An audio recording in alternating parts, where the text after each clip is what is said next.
Do you think you know the truth about yourself? Do you think you know the truth about your world? Do you think you know the truth about your history? If your answer is yes, then you are wrong. In this story, you will get to know the Walsh family, who moved to a quiet and remote village in the Appalachian Mountains in search of a new and peaceful life. But what they don't know is that they carry in their blood an ancient and terrifying secret, a secret that links them to a race of nocturnal creatures called Dacia Vampires. In this story, you will learn about the Draconian Order, a secret society of hunters and warriors who have sworn to eradicate vampires from the face of the earth.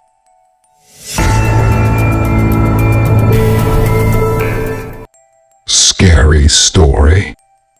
The night was dark and silent, except for the occasional howl of a wolf or the rustle of a branch.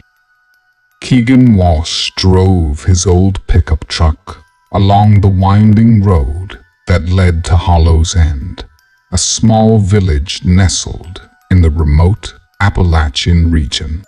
He glanced at his wife, Patricia, who sat beside him, clutching a leather-bound book to her chest.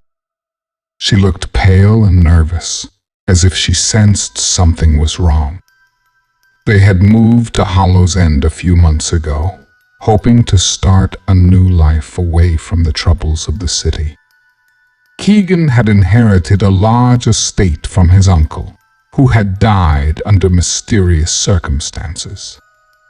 The estate was located on the edge of the village, surrounded by dense forests and hills.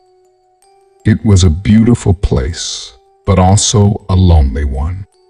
Keegan and Patricia had no friends or relatives in the area, and the villagers seemed to avoid them, as if they knew something they didn't. Keegan had noticed that there was something strange about Hollow's End. The village had a history of unexplained disappearances, accidents, and deaths.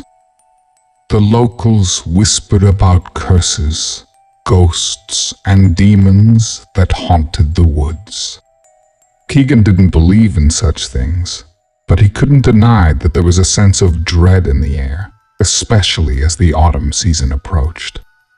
Patricia was more sensitive to the supernatural.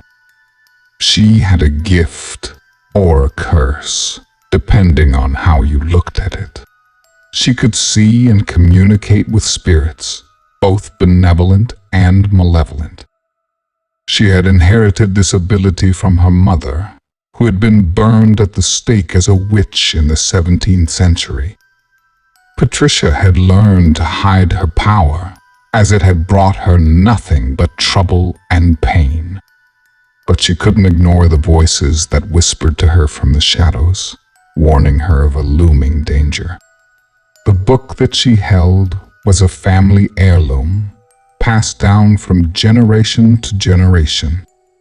It contained the secrets of her bloodline, the Dacia Vampires, a clan of ancient and powerful beings that had ruled over the lands of Transylvania for centuries.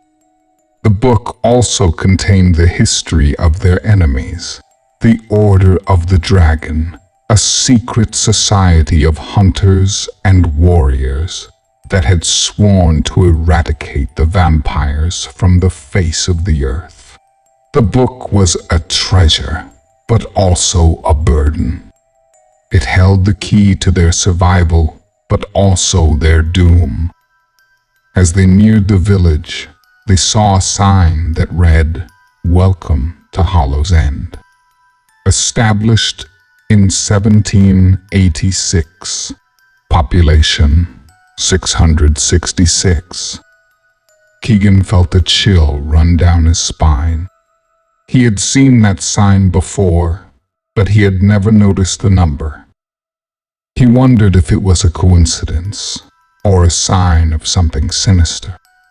They drove past the village center, where a few shops and houses lined the main street. They saw no signs of life, except for a few dim lights in the windows. The village looked deserted, as if everyone had gone to sleep. Keegan wondered where they were and what they were doing. He turned left at the end of the street and followed a dirt road that led to his estate. He saw a large iron gate that marked the entrance to his property. He pressed a button on his dashboard and the gate opened. He drove through and the gate closed behind him. He parked his truck in front of the mansion, a grand and imposing structure that stood out from the rest of the village. He got out of the truck and helped Patricia out. They walked up the stone steps that led to the front door. Keegan inserted his key into the lock and opened the door. They entered the mansion and were greeted by a blast of cold air. Keegan shivered and turned on the lights. He saw a spacious and elegant hall, decorated with paintings, statues, and furniture.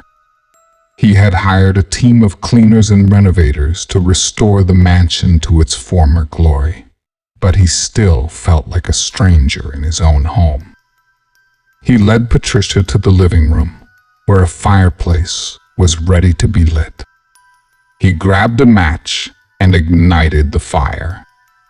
He felt the warmth spread through the room and hoped that it would dispel the coldness that had settled in his bones. He sat down on a sofa and pulled Patricia close to him. He kissed her gently and whispered in her ear, "I love you, Patricia. You're the only thing that matters to me. I love you too, Keegan. You're the only thing that keeps me sane." They cuddled on the sofa and watched the fire dance in the fireplace.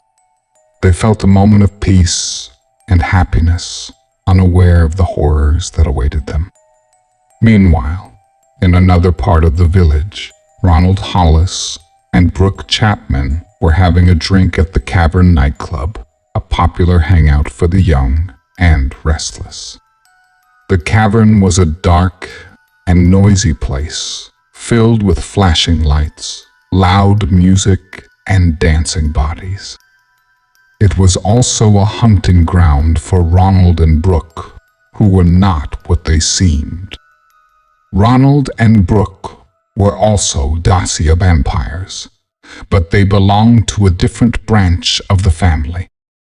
They were the descendants of Soren and Adriana, the founders of the clan, who had fled from Transylvania to America in the 18th century. They had settled in the Appalachian region, where they had found a secluded and fertile land to establish their domain. They had also encountered the Order of the Dragon, who had followed them across the ocean and had waged a war against them for decades. Ronald and Brooke were the last survivors of their line, as the Order had decimated their kin over the years. They had learned to adapt to the modern world, changing their names and appearances and blending in with the human society. They had also learned to be cautious, as the Order was still active and dangerous. They had come to Hollow's End a few weeks ago, following a lead that pointed to the location of a powerful artifact that belonged to their ancestors. The artifact was a dagger, forged from a meteorite that had fallen from the sky. The dagger had the ability to kill any vampire, regardless of their age or strength. It was a weapon of legend and a coveted prize for both the Dacia and the Order. Ronald and Brooke had traced the dagger to Hollow's End, where they had learned that it was in the possession of Keegan Walsh, the nephew of their late cousin, who had died under mysterious circumstances. They had also learned that Keegan and Patricia were unaware of their true nature, as they had been raised by humans and had never been initiated into the clan. They had decided to approach them and try to persuade them to join their side and to hand over the dagger. They had befriended Keegan and Patricia, pretending to be their neighbors and friends. They had invited them to the cavern, hoping to find an opportunity to reveal their true intentions. They had waited for them to arrive, but they had never shown up. They had called them, but they had not answered. They had grown impatient and suspicious. They decided to leave the cavern and head to Keegan's estate. They paid their bill and walked out of the club. They got into their car, a sleek and expensive sports car that contrasted with the rustic and simple vehicles of the villagers. They drove off, leaving a trail of dust behind them. They reached the iron gate that marked the entrance to Keegan's property. They saw that it was locked and that there was no sign of life in the mansion. They got out of the car and climbed over the gate. They walked towards the front door and tried to open it. It was locked as well. They looked at each other and nodded. They kicked the door and broke it open. They entered the mansion and were greeted by a scene of horror. They saw Keegan and Patricia lying on the floor in a pool of blood. They had been stabbed multiple times, and their throats had been slit. They were dead, beyond any doubt. Ronald and Brooke gasped and felt a surge of anger and sadness. They had lost their potential allies and their chance to get the dagger.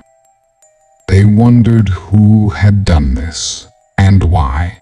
They searched the mansion looking for clues.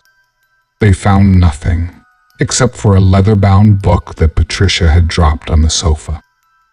They recognized it as the family heirloom, the Book of Secrets.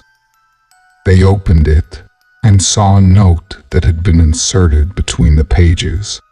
It read, "We know who you are and what you want. We have the dagger, and we have the power. You have no place in this world, and you will soon join your kin in the grave. The order of the dragon will prevail." Ronald and Brooke felt a chill run down their spines. They realized they had walked into a trap and that they were in grave danger. They heard a loud bang and saw a flash of light. They turned around and saw a group of men standing in the doorway. They wore black cloaks and masks and held guns and swords. They were the members of the Order of the Dragon, and they had come to finish the job. Ronald and Brooke grabbed the book and ran towards the back door. They hoped to escape and to find a way to fight back. They reached the door and opened it. They saw a large crowd of villagers standing outside, holding torches and pitchforks. They looked angry and scared. They had been manipulated by the Order and had been told that Ronald and Brooke were monsters that had killed Keegan and Patricia. They had come to take justice into their own hands. Ronald and Brooke felt a wave of despair.